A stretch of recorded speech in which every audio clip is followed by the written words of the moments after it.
things underway. My name's Ash, so I'm one of the training consultants here at EA. So basically, we want to just make sure this session is all about you guys. Firstly, myself, I'm someone that's been involved in the industry quite a fair bit. It's now a pretty massive part of my life. I do instructing work, and also I'm now an examiner for the last 7 or so years on the New Zealand system. And yeah, I'm based in Queenstown in New Zealand. And this here's Chris. I'll let him introduce himself. Hey, so yeah, my name's Chris. I'm the operations manager here at EA Ski Snowboard. And yeah, I've spent the first part of my adult life, really, I suppose, following the winter around the world, doing back-to-back winters between a few different places, but mainly between New Zealand and Switzerland. Similarly to Ash, I work as an examiner in the New Zealand system, but on the snowboard side rather than the ski side. And yeah, I started doing that after about 15 seasons or 14 or 15 seasons of doing instructing and instructor training, a few different resorts around the world. So yeah, I've been able to get some pretty good experiences out on snow, and it's nice to chat to people who might be able to have those experiences themselves down the line. Obviously, we're two people that have been hooked by it. We've kind of made it a big part of our lives, and yeah, it's a big reason why we're here. We've got one first question. Yeah, so I guess we'll go into that question first off. Yeah, if I was to go to Japan and get qualified, will I be able to teach elsewhere as well? So good question. In Japan, it is a popular resort that popular country location that we've got quite a range of different resorts on offer. In terms of getting certified in Japan, we don't actually use the Japanese system for certification, obviously because you need to speak Japanese, which probably limits most of the people. But yeah, we use a number of industry bodies that are internationally recognised, such as the New Zealand system, the Canadian system, and we also have the APSI, which is the Australian system. Basically, the big thing with all our programs is they are all qualifications that are recognised under ISIA. So that's an international body that basically represents a range of different countries around the world. So it doesn't actually matter. It's a good question Alex has raised there. If you do get certified, it doesn't mean you're specifically restricted to that location or that country to use that certification. It is internationally recognised. You can take that qualification and have it recognised in other countries. And yeah, a lot of people that have done a season in Japan have often, through our programs, followed on to do a season, for example, in the Southern Hemisphere. Obviously, it works pretty well being a Northern Hemisphere location in Japan. We also have some very good tie-ins with, because we work with a number of different snow sports schools around the world. We've got, a little bit of a base that we can sort of send people towards our other internship locations. We've got that relationship basically. Yeah, just I suppose just a little bit more to add a little bit more depth in the instructing qualifications. The majority of the governing bodies, national governing bodies and systems around the world run off a very similar structure. And the idea is that if you have a level 1 qualification from Canada or a level 1 qualification from let's say BASI, the British system, or the New Zealand system, that those qualifications are pretty much in line with each other. You're assessed to the same level, you're assessed on pretty much the same topics, although they've all got their slightly kind of individual ways of doing it. So if you have a level 1 in the New Zealand system, you would be able to work with that in Canada, and vice versa. If you had the Canadian level 1, you'd be able to work with that in New Zealand. Japan is in particular is very open to the foreign qualification systems, simply because their own system is in Japanese, and they appreciate that a lot of people going there to do ski seasons don't speak Japanese. And that's quite a common thing in the resorts there. A lot of the resorts there, there's a lot of English speaking stuff going on there, which is obviously handy. So yeah, the majority of those qualification systems around the world have a 4-tier structure, a 4-level structure, so levels 1 to 4. Our programs allow you to get the level 1, go into a work placement, and then either do some more organized, more structured training towards a level 2 exam later in the season, or do some potentially internal training within a ski school towards the level 2 and work towards that qualification, or just get the level 1 and then get into a work placement with the resort. And if you're not you're not too fussed about going through the level 2, you don't have to. The level 1 qualification allows you to teach up to stuff on the beginner slopes, basically teaching people to link their turns for the first time. It's kind of that entry level qualification, and then level 2 expands on that and allows you to qualifies you to teach on the majority of the groomed runs on the mountain, or most of the groomed runs on the mountain. So doing a different sizes and shapes of turns with your intermediate and advanced skiers, and for both ski and snowboard, starting to get into potentially a little bit of off trail, a little bit of freestyle within those part of that qualification as well. For most people going in on the first season, level 1 and level 2, getting both done in that first season is pretty achievable. Especially the level 1, that's obviously very achievable. The level 2, it becomes a little bit more of a personal choice, but the majority of people do like to get that done in the season, and it does open up some employment options. The level 3 and 4 beyond that, they're a little bit more of a longer term development, take a little bit more training. So that's something that comes in the 2nd, 3rd, 4th season, and so on after that. To give you a personal example, for me, I did my level 1 and level 2 in 2004, 2005 winter season. I passed my level 3 in 2009, and then I became an examiner in 2012. So it took about 6 or 7 years to get to the very kind of top end, and that was consistent training within ski schools, working, developing my teaching, developing my skill set while working and training. Yeah, I guess one other little point, just obviously with Alex's question there in terms of Japan, we do get often asked, and I guess this is a bit of a reservation that a lot of people we do find have for Japan is obviously the language. Just so you're aware, with Japanese internships, they're all English speaking. So you're with English speaking colleagues, English speaking guests, and English speaking employers. So as much as you are obviously in an environment where there are people speaking Japanese, your actual day-to-day is, in terms of trainers that you're going to be working with, for example, it really is not really a barrier. I know it's something that a lot of people do have that concern, and it feels a bit mysterious, but I can say certainly as someone that's been out there, done a season instructing in Japan, it's certainly in a very good place. Yep, certainly. All the work there's a lot of English speaking work, and clients traveling out there from Australia, but also Japanese people who speak English as well. So yeah, the ski schools over there are really kind of looking for English speaking instructors primarily, certainly the schools that we work with. So I guess a bit of a question, but also we do often get asked, which I'll go into. Obviously, as stated before, if there's any kind of burning questions you've got, please feel free to post them up, just so we can obviously be involved with. So obviously this session is about you guys, so just want to make sure we're delivering the best possible information we can to you that's relevant. So we're not talking about something else.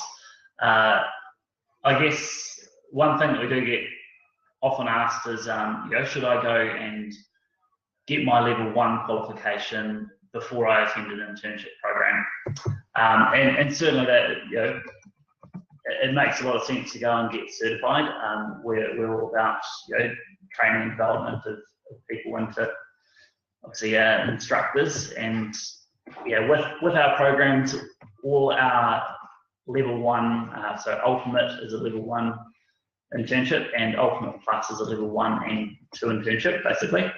For all of those internships, it does start off with that level 1 training, so there's not really any benefit, I would say, in going out to get level 1 before you do the program, because you're going to have to attend the training anyway to do level 1. If you are already certified with level 1, then we obviously can factor that in. We do have some flexibility on what we can do on our side. But I guess just because you're putting in that training, it's obviously really important have it relevant and you know, to give you the best possible result of the exams. That's, I guess, a key reason we'd say that. Got a question from Ray there. Am I able to choose which resort I go to? Yes, you certainly are. The reason that we work with resorts in multiple countries around the world and different resorts that offer slightly different things is we want options that appeal to everyone, regardless of what your particular interest is on snow. So we have somewhere like Revelstoke in Canada, which is a real free ride, free ski kind of hotbed. So if you're into big mountain, steep, deep powder, somewhere like Revelstoke is a fantastic option. Similarly, you know, we have somewhere like Cyprus, which is based really close to Vancouver, so you're living more in a kind of city vibe, city environment. So there's a reasonable amount of choice there. There are one or two things which restrict choice, and that mainly comes down to country of citizenship and the visas you're able to gain for the countries that you might be working in. Do you want to expand on visas a little bit? Yeah, so pretty much anyone that wants to go abroad will need to have a valid visa type to be able to go, or their passport needs to allow them to be able to work in that country. So this is one factor where I guess we do like to ensure that we have a little bit of involvement as training consultants, just to ensure that we can determine your options quite clearly. Obviously, we've got lots of different places on offer, but the reality is that you might not be eligible for every location you want to go to. So we just want to make sure it's sort of, I guess, a bit more specific. So working holiday visas are an important thing to note about them. Most countries have them, and it's normally, on average, 18 to 30 years of age. So you do need to have one of those if you want to go abroad. For example, if you're going from the UK and you wanted to go to Japan, you would need a working holiday visa to be able to actually engage in any kind of employment. Normally they're restricted to 1 year, or in some cases you might get 2 years on that working holiday visa. Places like, if you're going from the UK to like an option in Switzerland, there isn't actually any requirement for you to do any kind of working holiday visa application. It's ultimately a case of getting a work permit at the resort when you do the internship. So yeah, I guess we would like to obviously ensure that we can assist you with any questions on that. So if anyone has any points visa related, obviously we're more than happy to answer them for you. I think in the in regards to different resorts, the goal that we have really when we're speaking to people interested in doing winter seasons and interested in doing our internship programs is to have a really nice, really good conversation about what interests you when you're on snow, what things you like, what things you don't like.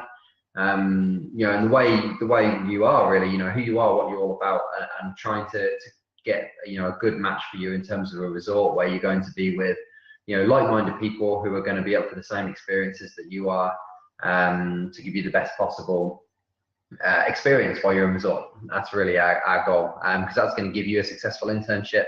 It's going to provide the ski resort with fantastic employees as well, and yourself. So that is the best way to go about it really, and we can do that with a kind of 5-10 minute chat on the phone just to get a little bit of a feel for who you are and what you're all about. So I guess one thing I was just thinking in terms of internships, and this is, I guess, once again the reason why internships really came to be and why they have been successfully growing over the last 10 plus years. Often for a lot of people getting into the industry, the reality is that applying for a job, if you were to just go and get certified, it will still qualify you in the ability to gain employment. However, the case is that you're often in quite a sort of a competitive market, basically, of other people that are qualified and looking to get jobs as well. It's an area that we often have a lot of people that have tried to seek work and have had trouble seeking it. And I guess that's a big reason why this internship concept really is developed and grown over the years, is the fact that you've got obviously an entry into an employment position in that same season. That's very sort of unique. Obviously, most people that don't do an internship, they've got a bit more of a hurdle to to get to that next step. They've got to try and make themselves stand out with other people that already have a certification. They might not have much of a track record in terms of their employment history. They might not have references so much that people that can vouch for you. It is obviously someone ourselves being heavily involved in the industry, we have sort of seen, I guess, people come through it, and the big point is that that requirement of people having a bit of a track record is, I think it's something that definitely shouldn't be not considered when you're thinking about things. So ultimately, if you're applying for a position in somewhere like New Zealand, they do get a lot of applications, I will admit. And having had that first season's worth of experience, what you do normally get if you've presented yourself well to the school is you've got an opportunity to get an invitation to reapply. That's purely based on people's performance level. So if you've shown that you can deliver the goods, you're a professional, reliable person, someone that's punctual, then you're in a very good position to get that offer of re-employment, and that's major. That gives you obviously a continuity, and also the networking opportunities you get. You are fully integrated within the snow sports school, which is a major one, because you've got people that know the deal, they know people in the industry, and you've got sort of access to that sort of knowledge base, I guess, is sort of probably the key points. But yeah, and the ski and snowboard industry around the world although it is obviously quite a big community in many ways, especially when you go into the ski and snowboard instructing side of things, it's actually a reasonably small community, in that that when you get to that kind of higher end, the guys who are managing ski schools, running training, things like that, a lot of people, and everyone kind of knows everybody, at least in some way, whether it's by name or whether it's more personal relationship, because people do travel around, work at a lot of different resorts, and then you meet, mutual friends that, friends of friends and things like that, who you end up working with at ski schools around the world. So having that experience within a ski school and having references from particular trainers or ski school managers really is beneficial in terms of getting employment if you wanted to go to another part of the world or work in another ski school. It's very much a kind of who kind of industry. So those references are really key. If you got someone applying for a job role with qualifications off the back of a training only program, but without that work placement, it does make it a lot tougher. It's not saying it's impossible, but it makes it a lot tougher. If you've got that connection, that experience, not only do you get decent references, but also you get those points of contact who might be able to say, oh, I know so-and-so who works at this ski school in New Zealand, who'll be able to, send your application through to him, who'll be able to help you out, get sorted, get an interview, and so on and so forth. So those kind of connections are really invaluable. Okay, obviously, if anyone's sort of jumped in on this a little bit later from our start, we're obviously in a forum where we want to ideally, if you do have any questions, definitely bring them to the table. It's all about those in attendance, really. We just want to make sure we're kind of catering well to what you're looking for. We'll sort of obviously follow a little bit of a process if not, but another point as well, just if you do go through this and you want to review it later on, or if you've maybe got a friend that you want to sort of pass this on to help them, I guess, with their own thoughts and insights into the industry, then this is recorded as well, so you can obviously review it later on. So I guess another area that some people do have some questions about is in terms of the opportunities, whether you're looking at this as a gap year or whether you're looking at this as quite a career move. The great thing about the instructional industry is it is a very flexible and sort of usable qualification. It doesn't require you specifically, you know, if you've started one season, you know, you've got to finish off some university studies, or you've got other engagements, you know, you've sort of got another career that you're trying to do. You know, it's quite a flexible qualification that's, you know, it can be picked up at a later stage. You can obviously use it in the future as well. But on the side of that, you know, I guess the big thing is you do find, you know, year upon year, there's people that maybe go with that intention of it just being a one-off opportunity, and it just turns into a long-term career. I mean, I work with people that are well into their 50s and 60s. You know, that's, you know, they've been doing it for, you know, 30 plus seasons in a row. So you can certainly make it a lifestyle. You can make it a career. It can take you around the world internationally. There is, I guess, another question we do often get is in terms of sort of money and how much you can earn as an instructor. And yeah, a good point to sort of make of that is really it's about the individual. If you're committed to, you know, progressing yourself in terms of qualifications, if you're sort of using a bit of continuity, you know, with the resort, and you're quite proactive in that, there certainly is good scope. You can build a good client base of guests, which you'll see some instructors on the hill. They've got quite a knack for, you know, just having repeat business. They'll have, it's almost like they're operating their own business within the school. It all still has to go through the school. That's typical for a snow sports school to have that arrangement. So there'll be an allocation of work that normally gets provided to you. But I guess that, you know, the instructors that take the initiative and, you know, get the contact details of their clients, and they really sort of give that, you know, that really ultimate experience to the guests. Those are the ones that you'll see. They seem to be a lot busier than everyone else. They get paid on a premium rate. So if you're getting someone to request you as an instructor, then you're going to get paid at a higher rate, and it's incentivized for a reason. The snow sports school wants to generate repeat business, and for you, it's obviously good for lining your pocket.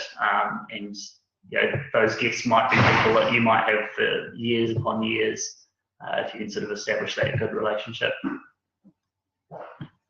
I got a question here from Carl. Once you've qualified, what's the typical working week for a level 1 instructor looking at Canada?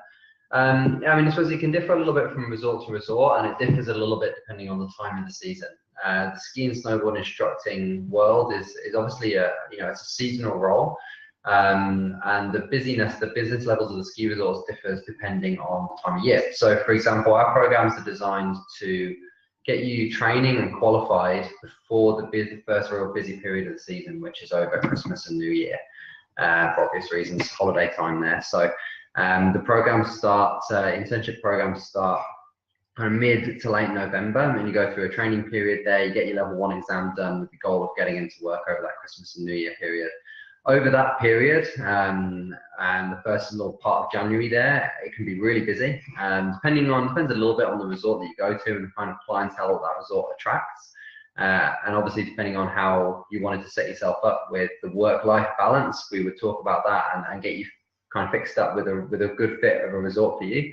But potentially over those busy periods, Christmas and New Year, the February school holidays weeks, the Easter periods, you can be working, you know, 5 to 7 days a week, 4 to 6 hours a day, 7 hours a day, if you're really busy.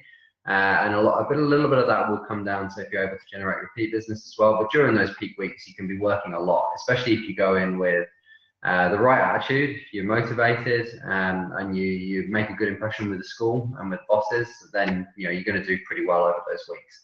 Our programs then are designed to, if you were doing a program that goes into some level 2 training and components, it's designed to fit in. So during those quieter weeks, like the couple of weeks at the end of January and a couple of weeks in March, before the Easter holiday period starts, the training periods for the level 2 and the level 2 exams and additional courses that are part of that, first aid courses and so forth, are scheduled in that quiet period.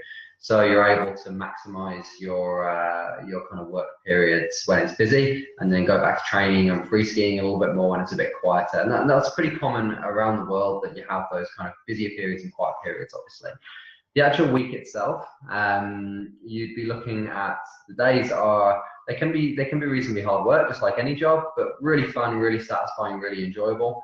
And generally speaking, you'd be doing a mix of private and group lessons. Some of the ski schools we work with, you'd be specifically working with children, and some of them you'd be working with a mix of children and adults.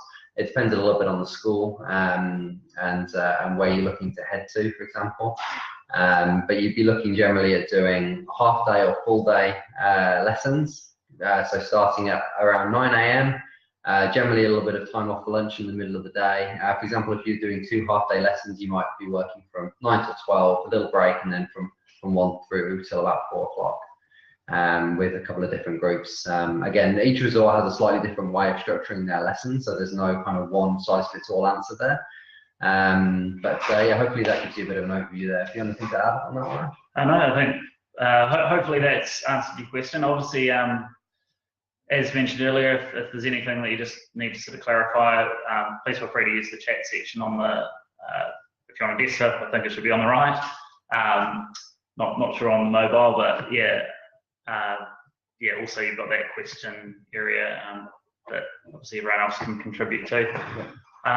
Another thing that's really big, actually, sorry to intrude, another thing that's really big with quite a few of our resorts is internal staff training at the resort. So it's one of the kind of hidden benefits, I suppose, of doing an internship program and becoming an employee of the ski school. So as well as the training you get organised through the program, the ski schools also have a lot of internal training. So for example, if you're heading up to work and you're going to be working from 9 through to about 4, a lot of this, or from 10 through to about 4, however the day's structured, a lot of the ski schools will run sessions, instructor training sessions for their staff in that first hour of the day, or at lunchtime or the afternoon. So you'll have opportunities to go out and ride with your colleagues, ski with your colleagues, do some training with your colleagues and with the more experienced staff members, and continue to improve even on those work days. And that's a real cool thing. It's, it allows you to get out there with different people from the ski school and meet everybody from the ski school, but also helps you develop and work towards those qualifications, and really gets you involved in that ski school. Oh, good. I guess just one thing, if you have inquired about our programs, obviously, just to give you a bit of an idea as to a process, because I know that's sometimes something that people are quite interested to know, what route we take. Ultimately, we do find it easiest, like we sort of discussed earlier, to determine your eligibility and options by first speaking over the phone. So we are internationally based. We obviously can cater to quite a few different time zones. We sort of work all sorts of different funny hours. So probably the easiest thing to do is, if you are keen to engage with us and discuss your options and for us to sort of work out which ones may be preferable to you, probably best if you just send us through a quick email, just indicating that you'd like to be in touch. And we'll obviously we'll make the effort to call you at an appropriate time. Normally, we'll probably be calling in the afternoon or evening times, depending on where you're based in the world. That generally works best for us. And the whole purpose of that is we just want to ensure that people kind of are clear on what their options are. We normally then, just with that conversation, we'd just like to support it with a little bit of information over an email. Just so you can do your own research. It's obviously important you do your sort of hard yards, just making sure you know what it's all about and what we're all about.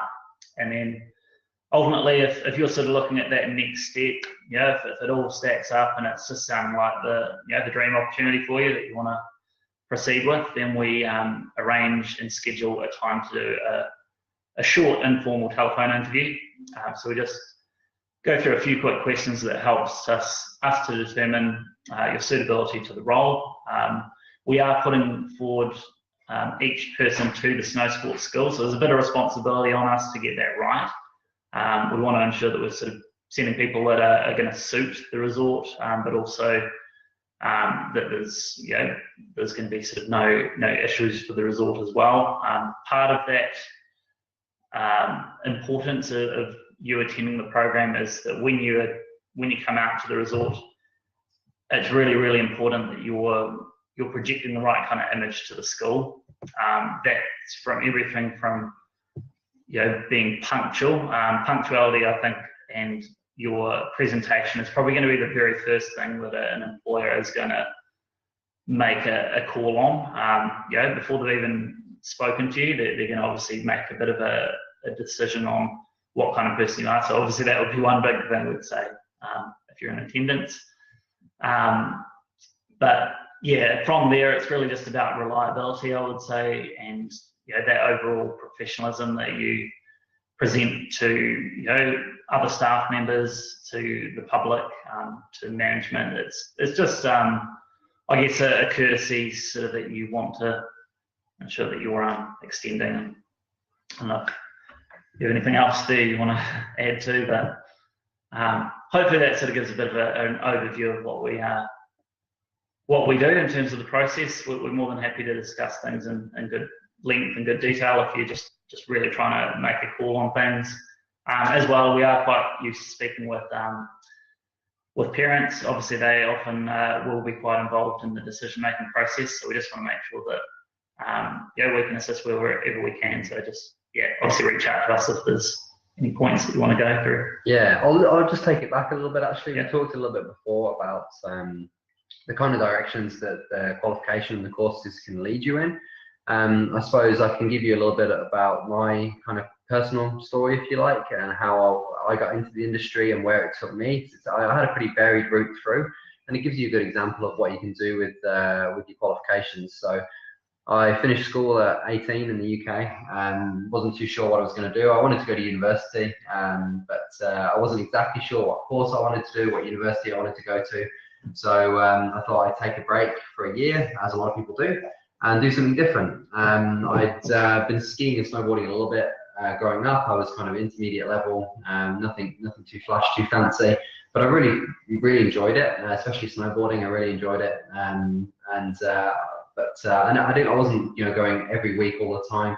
I didn't have family who were really into it, but we went on a few family holidays, so I wanted to give it a go. I found an instructor training program that allowed me to do that, and went and did my first winter season over in Canada, and did my level 1 and 2 qualifications. Like I said before, it was about 12 years ago now, 2005. I feel pretty old. So I did my first season in Canada and got my level 1 and my level 2, fortunately. Worked hard during that season to do that. And then during that time, set myself up with heading to university in the UK. Went back to university, and I was then able to use my qualifications while I was at university for part-time work at the indoor slopes. I don't know if anybody listening is from the UK, familiar with the kind of indoor slopes in the UK, big refrigerator type slopes. So I was able to work in an indoor slope and getting paid to teach skiing and snowboarding on your time off from university, on the weekends or evenings a little bit as well. Pays a lot more and is a whole lot more fun than grinding it out behind a bar or in a call center or the other kind of part-time jobs that you might do at university. So those qualifications, they actually allowed me to put quite a lot of money towards paying some of my university fees. At that point, I wasn't sure what I was going to do when I finished university, but the qualifications certainly helped me financially when I was there. And then after I finished, I decided that the ski and snowboard industry was really for me. So went back to doing winter seasons, back-to-back winters between the North and Southern Hemisphere, and worked up through my qualifications and experience and so on and so forth that way. So I hope that gives you a little bit of an insight into how your career could develop and what you can do with those qualifications besides just being out on the mountain. You can do other things with them, like those indoor slopes or dry slopes, for example, in the UK, and give you a good option there.